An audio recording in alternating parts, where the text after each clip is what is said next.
My mom was famous as I was growing up for talking to me about who I surround myself with and how it will affect ultimately how I am and how I end up being. Anybody else have a mom like that? That was always like, listen.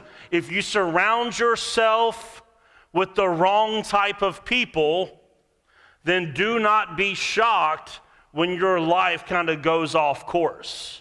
When you end up in trouble, who you surround yourself with really matters. It does. For me, I was not a good friend to most people that I was friends with when I was younger. I was actually responsible one time. I had a friend whose parents went out of town and entrusted us to stay the weekend by ourselves, and he was supposed to wake up and go and retake the ACT. They had put out hundreds of dollars for this. He's been preparing for months. I was not taking the ACT that morning, so I kept him out all night and found out later that day that he never showed up for that test. And I was fully to blame. I wasn't a good friend. And I also was being influenced by the people that I was around. My mom was right, and so was your mom. See, in fact, you may end up not liking this, but the Bible and science actually both back this up also. The Bible and science actually back up that it matters who you surround yourself with. See, 1 Corinthians 15:33 says this, do not be fooled, for bad company corrupts good character. You ever seen that in your, hey, can I just talk to the parents for a second? Parents, you are derelict in your duties if you are not involved in who gets access to your kids. If you don't know who they're playing Fortnite with, you don't know who they're talking to on their iPads, on their cell phones, who you surround them with at school, you are derelict in your duty just letting them be around just anybody. Because you may give it all you've got to see those kids raised up with God-honoring values and lifestyle, and who you surround them with outside of your family ends up tearing down the work that you are doing. So be very careful who you let surround your kids, because Paul says, bad company corrupts good character. But I said, it's amazing to me how many times that the Bible said something many years ago before science caught up with it, because there was a study done by a neuroscientist named Morin Cerf. And he studied relationships and decision-making and different things like that. And what Morin Cerf found was that there's something going on when you spend a lot of time around a person. There's a reason. You ever notice how sometimes people become just like the people they're around? And we think it's like behavioral. Like, oh, they're just picking up their habits and the way that they talk. It's actually not behavioral. Morin Cerf said the studies show it's actually neurological what's happening. That your brain waves actually become like the people that you spend the most time with. So it's not just a behavioral thing, it's actually happening on the neurological level. So who you surround yourself really matters. In fact, Cerf goes on, he says, the more we study engagement, we see time and again that just being next to certain people actually aligns your brains with them. That's powerful, right? So let's say, for instance, if you are always around complainers, don't be shocked when you become a complainer. If you're always around someone that badmouths their spouse, don't be shocked when you fall into it. If you're always around someone that's negative, someone that's always kind of getting a little bit closer to the line than you're comfortable with, don't be shocked when that becomes you, because the scriptures say that that's what's going to happen, and science says that's what's going to happen. So, like I told you all last week, that dating is not an evangelism strategy. We're not out here as like Christian men and women trying to find the lost. We're going to date them right into salvation. That's not what happens. I've been doing this for almost 15 years now. I've seen far more Christian singles leave the church because they got shacked up with the wrong person than the amount of people that have been saved by your evangelism strategy of dating. And friendship is the same way. And I'm not saying that Christians should not have unsaved friends, because you should. But who gets the most access? What is the quality of your friendships? What do they bring to the table? Because Pastor Craig Rochelle says this. He says it's impossible to live the right life with the wrong friends. So perhaps you go, well, I've got friends. My question to you is this: are they the right friends? Are they the right friends? Because if not, then you need to get new friends. And I want to show you, as you look maybe for some new friends, or maybe you look for confirmation that you got the right friends, I want to give you 5 things that I found in the book of Mark today that say this is what a good friend looks like. When you're looking for friends, this is the qualifications and the characteristics that we're looking for. Let me give you, number 1 is this: good friends tell the truth no matter what. Good friends say what needs to be said, for better or for worse. In Mark chapter 1, we read this story. It says, one day Jesus was walking along the shore of the Sea of Galilee, and he saw Simon and his brother Andrew throwing a net into the water, for they fished for a living. And Jesus called out to them, "Come and follow me. I will show you how to fish for people." And they left their nets at once and followed him. Here's what's happening. You need someone in your life that sees the potential that is innate within you and calls you to live consistently with that potential. Right? You need people that see the best in you and call the best of you out. I had a boss that did this for me. When I was the associate pastor here, the lead pastor, Mark, was one of my very good friends and a mentor to me in ministry. And I remember we were sitting in an elder meeting one time, and we needed to get that fence around the playground. There was a playground with no fence around it. We were like, that's a bad idea. You should have a fence around the playground. And I remember Mark, in front of all the elders of the church, looked at them and said, have Scott handle it, because if it gets on his to-do list, then you know it will get done.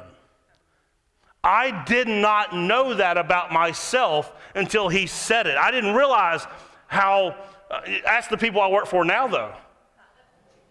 I've got all of them on to-do list. I'm a to-do list person, and my to-do list, it gets to done. It does. But I didn't know that till he said that. He called that out of me. If you don't have someone in your life that sees the best in you, sees your potential and calls it out of you, you need better friends. Amen. Now on the flip side of that, you also need someone that calls you out. Mark chapter 8, there's this story. Jesus tells his disciples, he says, guys, we're headed to Jerusalem. When I get there, they're going to arrest me. They're going to kill me. Peter goes, absolutely not. I will never let this happen. Jesus looks at him and says, get behind me, Satan. You don't have the things of God in mind. You're seeing this from a human perspective and not from God's perspective. Now, do you also have somebody in your life that can call you out like that? Yes, they call out the potential in you, but can they call out the problems in you also? Because if you don't have someone that can do both of those, you've got to find that person. I remember one of my best friends, my best friend in the world. He lives in Knoxville, Tennessee. He listens to me preach most weeks via podcast. I don't know if you've had this experience or not, but I play a little different on a podcast than I do in person. Because y'all can see my mannerisms, what's that word? You can see my face. You get the whole package when you're in the room. And he's only listening to the audio of it. He called me, he goes, I just want to tell you, there's times that you sound angry when you're preaching on a podcast. And I wanted to argue with him, but I assumed that he was telling me something I needed to know for my own good. And if you don't have people that are doing that for you, you need to get that person in your life. Like, you need to find the people that care more about your flourishing than your feelings. Find people that care more about your flourishing than your feelings. If you only have feelings managers surrounding you, you're never going to find out the truth about you. Number two. Good friends care for your needs even if it's inconvenient. Care for your needs even when it's inconvenient. Mark chapter 2, we read this story. It says, when Jesus returned to Capernaum several days later, the news spread quickly that he had come home. Soon the house where he was staying was so packed with visitors that there was no more room, even outside the door. While he was preaching God's word to them, 4 men arrived carrying a paralyzed man on a mat. And they couldn't bring him to Jesus because of the crowd, so they dug a hole through the roof of the house above his head. Then they lowered the man on this mat right down in front of Jesus. How many of you have a friend that when you are in need, even a little misdemeanor is not off the table? You know what I'm saying? Like these guys, there's 4 of them. They're carrying this guy who knows how long they've carried him. And when they got there, they're like, we can't get him where he needs to go. We don't even know whose house this is. But we will go up on the roof and we will tear the roof off for our friend. How many people have friends that will tear the roof off for you? Because that's what you need. I'm going to guess that they had to pay for that at some point. Hey, that was a cool thing you did. We're going to write it down in the Bible, but can you pay for that? You know, like that's it. You got to have that sort of friend that whether it's inconvenient or not, shows up. Mark 10:45 says, "For the Son of Man did not come to serve, but to be served, or not to be served, but to serve and to give his life as a ransom for many." This is not a passage about friendship. I get that. But what if you took the essence of that passage and applied it to every relationship that you were in? How would showing up in your relationships to serve others and not to be served, how would that change your relationships? John 15:13, "There is no greater love than to lay one's life down for his friends." Jesus says, there's no greater love for a friend than when you sacrifice for them. And we're like, sacrifice? I don't even know what day you're moving, but I know that I'm busy. Especially if you got stairs. Sacrifice? That's what he says, there's no greater love. If friendship is important to us, then we should calendar it. We should put it as a priority to make room for it, for our friends, to be there for them. Also, don't miss in this story that he also had the type of friends that did anything that they needed to get him to Jesus. Because if you also need those people in your life, I'm not saying everyone in your life needs to be a Christian, but if you don't have people in your life that are getting you closer to Jesus, you do need better friends. Number three, good friends let go of the past, forgive easily, and move on quickly. Good friends do not hold your past against you. They don't keep hanging it up as something that they can use in the relationship to continuously harm you whenever you don't meet their expectations. There's a story in Mark chapter 2. Then Jesus went out to the lakeshore again and taught the crowds that were coming to him. And as he was walking along, he saw Levi, who we know as Matthew, sitting at his tax collector's booth. He says, "Follow me and be my disciple." Jesus said to him, and so Levi got up and followed him. Now, Matthew, Levi, he's a tax collector. Listen, he had ripped off people that Jesus knew, that Jesus cared about. He had robbed from them. He had robbed from the most vulnerable in society, and Jesus says, you know what? I will give you a fresh start. Come and follow me. Come and be my friend. He doesn't hold his past against him. Listen, when you're in relationship with somebody, no matter what it is, friendship, marriage, you put two imperfect people in close proximity, there's going to be some problems. It's inevitable. But good friends are able to move on past the problem and forgive. See, if there's an offense that takes place and a relationship is severed, that was not a good friend to begin with. Ephesians 4:32 tells us this, to be kind to one another and tenderhearted, forgiving each other, just as God through Christ forgave you. He says, in relationship, you have to forgive the way that you were forgiven, which means you have to forgive even if they don't deserve it, because if you've been forgiven by Jesus, you did not deserve it. You did not earn it. You were not good enough. You didn't meet a certain standard. Out of his grace and out of his mercy, he saw fit to forgive you. So how dare us in relationship hold forgiveness as a bargaining chip over somebody's head? It's to be given freely the way that it was given to you. So we forgive. The other thing is we move on quickly. We do not continue to bring up the offense over and over in the relationship, because if you keep bringing it up, then you did not forgive it. That's a good word for marriage, right? If you're still talking about what he did 5 years ago and what she did 10 years ago, you haven't actually forgiven it, because you keep bringing it up as a weapon against them. You didn't forgive it. Let me give you number 4. Good friends defend you, especially in your absence. Good friends defend you, especially in your absence.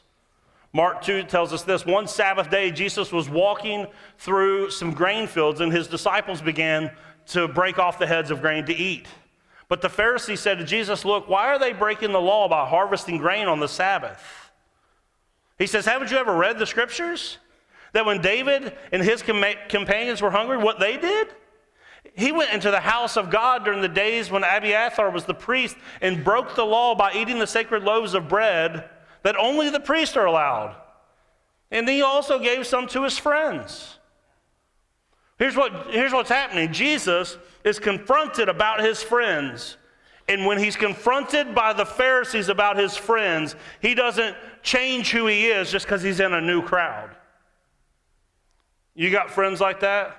That they're only your friend when they're around you? But when they're with this crowd, they will side with this crowd and they will talk about you, drag you through the mud when they're with them. But when they're with you, they'll talk about them also. That's the problem with gossips. If you got a gossip in your life, you need to remove a gossip from your life.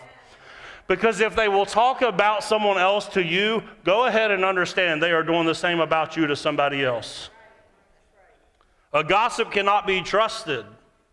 You've got to weed them out of your life.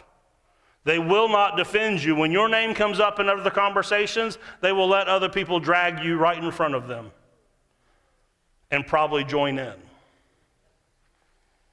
You need a friend that will stick up for you.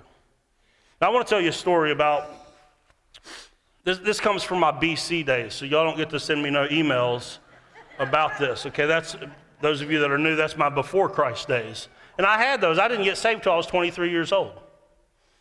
So I have a past. And I remember one night, I was out at a bar with a bunch of my good friends. My good friend Justin is standing across the bar. I'm standing over here in this circle. Now listen, before I tell you this story, I got to tell you, it's going to look like I'm a lot tougher than I am. But listen, I've told y'all this before, but for those of you that are new, I'll tell you how tough I am. I've been punched a lot and never been in a fight.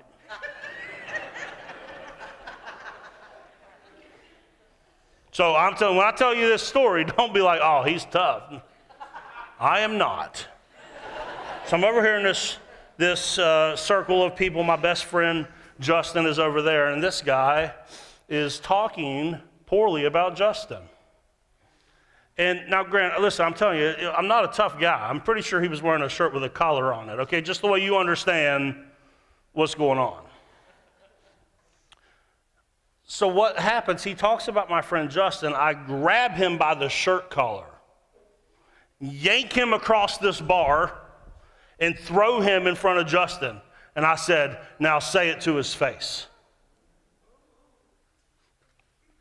Christians, we're not doing violence, okay? That was BC days. But I'm just saying, do you have friends that will tell them, no, you're not going to talk about her when she's not here?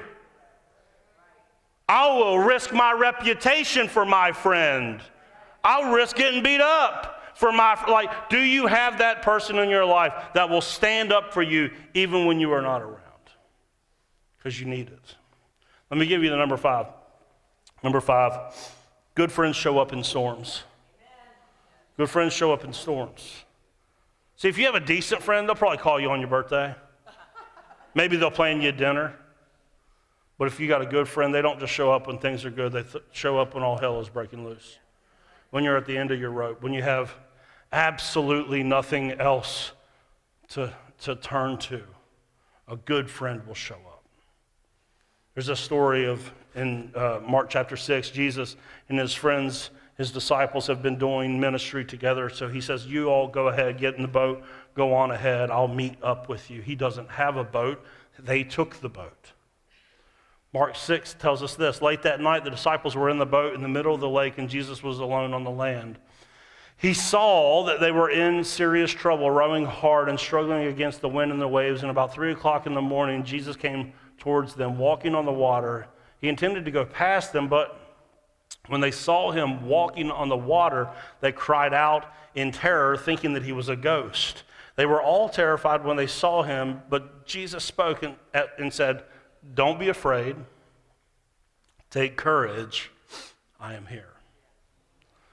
Good friends show up in the midst of storms. Good friends don't show up and say, what can I do for you? Good friends show up in the middle of the storm and say, this is what I'm going to do for you. You know that when you ask someone, what can I do for you, you actually cause more stress for that person to try to come up with something that you can do rather than if you would just go and say, I'm bringing dinner tonight. Right. In the midst of the storm, that's what we need. We need friends that will show up. And I know a lot of us, we don't show up in times of need, in storms, and we give ourselves this out. We go, I don't really know what to say. I don't really know what to do, to be honest. So I don't want to make things worse, so I just won't show up. See, this is what I've learned in ministry. Now, again, a lot of y'all are new, so y'all don't know me as well as some of them in this room. I'll tell you this. I speak on a stage for a living. But if you talk to me when I'm not on the stage, it's a different experience. If I had a week to prepare what I was going to say to you every time we interacted, it would go much better than what it will. Catch me in the lobby, catch me at a coffee shop. Hey, how's it going? Oh. It's just different. This looks, because everyone goes, I can't believe that you're not good with people because you talk so good. I'm like, I get to practice this for 7 days before I do it. And so there's times, though, that as a pastor, people will call, hey, so-and-so's in the hospital, I got to go to the hospital. And I'm all like, I'm nervous about it because I'm like when people aren't feeling good, they're not going to be normally I do good in situations where someone else can lead the conversation. But if I have to be the generator of the conversation, it's going to get awkward really fast. But here's what I have figured out. When people are in need, they really don't care what you do or what you say. They care that you do what Jesus did in this storm. He said, I am here. Doesn't matter if you know what to say. Doesn't matter if you know what to do. Just show up. When you show up, that's what matters. They will, because I'll tell you, they will not remember what you said. They will not remember necessarily what you did. They will remember whether you were there or not. There's another storm that the disciples were in, but this time Jesus was asleep in the bottom of the boat. Things were getting out of hand again. They went down. They woke him up. He jumped into action. Do you have a friend that in the middle of a storm you can call and wake up that will jump into action for you? Because you need that friend also. That's what we need. So let me ask you this. Are you that type of friend to other people? And do you have those friends in your life? Because it's impossible to live the right life with the wrong friends. It's impossible. Let me tell you a personal story. When I got saved, I knew that I was not spiritually strong enough to maintain the relationships that I had previously created in life. I knew that the moment that I got saved, if I ran back to this group of friends, I would fall right back into what I was doing. So I had a season in my life where my only friends were my wife, Megan, and Jesus. Because I was too new to the church to have friends yet. But I knew I couldn't run back because I knew I would fall back in. In fact, I saw that happen. There was, after I felt like, about 4 months, I was like, you know what? I feel like I've got my footing under me. I start going back around to some of my friends, and by that summer, I was getting drunk again because I was going back around to people that did not have my best interest at heart. Now, the cool thing is, as I've learned and grown, and everyone else has learned and grown, some of those friends that I had removed from my life have all come back into my life in a healthy way now, but you might have to do a season where it's just you and Jesus. And the cool thing is, as we were going through those 5 things, all 5 of those things are things that Jesus does. He tells you the truth, like that you have worth, that you have value, that you are loved. He also calls you out when something needs to change. He cares about your needs. He defends you when the enemy shows up and says that you're no good. He says, no, this one's mine. He shows up in storms. He does all 5 of them. So if you don't have a relationship with Jesus and you're kind of lacking in the friend department, let that be the first relationship that you add to your life today.